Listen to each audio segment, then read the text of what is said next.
கடந்த 5 நாட்களாக பெய்த கனமழை காரணமாக மாதவரம் சாலையில் கடல் போல் சூழ்ந்த மழைநீரால் போக்குவரத்து துண்டிக்கப்பட்டது. இதுகுறித்த கூடுதல் விவரங்களை எமது செய்தியாளர் அகமது அலி வழங்க நாம் கேட்கலாம். வணக்கம் அகமது, இங்க தேங்கியிருக்கக்கூடிய மழை தண்ணீர் காரணமா போக்குவரத்து எந்த அளவுக்கு பாதிக்கப்பட்டிருக்கு? தண்ணீரை வெளியேற்ற என்ன நடவடிக்கை எடுக்கப்பட்டிருக்கு? விவரங்கள்.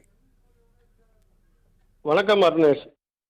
சென்னையில் பெய்து வரும் தொடர் மழையின் காரணமாக சென்னையில் சுற்றியுள்ள பகுதிகளில் உள்ள சாலைகளில் வெள்ள நீர் புகுந்து வடியாமல் வாகன ஓட்டிகளும் பொதுமக்களும் பெரும் சிரமத்திற்கு உள்ளாகின்றார்கள். குறிப்பாக மாதவரம் சின்ன ரவுண்டானாவில் இருந்து செங்குன்றம் செல்லும் நெடுஞ்சாலை வடபெரும்பாக்கம் செல்லும் சாலையில் இருபுறமும் மழைநீர் சூழ்ந்து சாலையில் முழங்கால் அளவிற்கு தேங்கிய மழை நீரால் அந்த வழியே வரும் வாகனங்கள் மாற்றுப்பாதையில் செல்ல அறிவுறுத்தப்படுகின்றனர்.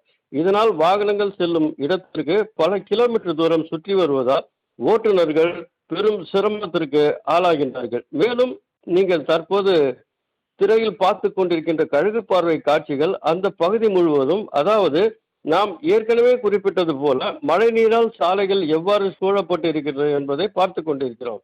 இதில் நெடுஞ்சாலைகள் துண்டிக்கப்பட்டு விளக்காடுப்பாக்கம், மல்லிமா நகர் உள்ளிட்ட பல பகுதிகளில் இருக்கும் வீடுகளையும் தொழிற்சாலைகளையும் வெள்ளம் சூழ்ந்துள்ள காட்சியை நாம் காண முடிகிறது. வருடா வருடம் இதேபோல் தொடர் மழை காரணமாக இந்த சாலையில் இதே போன்று நடக்கும் சூழ்நிலையை நாம் தெரிவித்துக் கொண்டு வருகிறோம். மேலும் அதன் அருகே பல்வேறு தனியார் கம்பெனியில் பணிபுரிந்து வரும் பெரும்பாலான பொதுமக்களும் வட மாநில தொழிலாளர்களும் அவ்வழியே சென்று வரும்போது பல இன்னல்களை சந்திக்கும் சூழ்நிலை உள்ளது. இதனை சம்பந்தப்பட்ட அதிகாரிகள் சீர் செய்ய ராட்சத இயந்திரங்களால் மழை நீரை வெளியேற்றி வந்த போதும் பாதாள சாக்கடை திட்டம் சீராக தண்ணீர் செல்லாததால் இவ்வாறு அல்லல்படும் காட்சிகள் அவ்வப்போது உருவாகின்றது.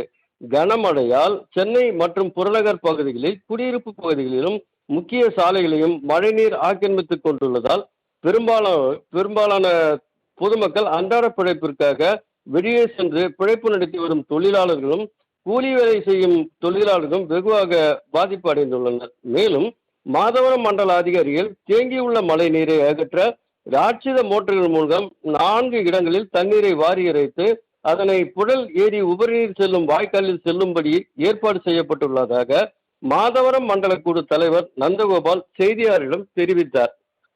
அர்ணேஷ்,